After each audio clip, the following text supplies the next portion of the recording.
सिंध गुलन तो मिठ जन्नत जूं हवाऊं मेहरान जे मारुन जूं वणन दिल खे सदाऊं मेहरान जे मारुन जूं वणन दिल खे सदाऊं।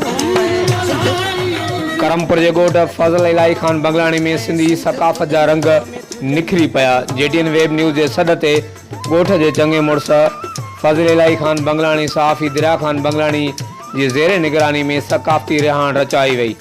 सकाफ़ती महफ़िल में SSP Kashmir Kandhkot Amjad Ahmad Sheikh, Jahangir Khan Banglani, DSP Thul Abdul Samad Soomro, JTN web news जो सरपरस्ते आला सीनियर सहाफ़ी Babulal Mandhan, SHO A section Thul Mohsin रज़ा शाह समेत इलाइक़े जे समेत मौजूदीन सकाफ़ती प्रोग्राम में शिरकत करे प्रोग्राम जो मान मथाऊं कयो।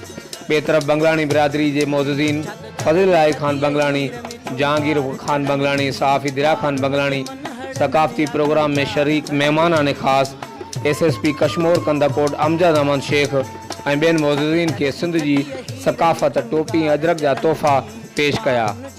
जॾहिं त ॿिए तरफ़ सिंध जे सुरीले फ़नकार जिनसार अली समूह सिंध धरती जे शान में सिंधी गीत पेश करे सकाफ़ती पिंडाल में वेठल माण्हुनि खे झूमाए छॾियो।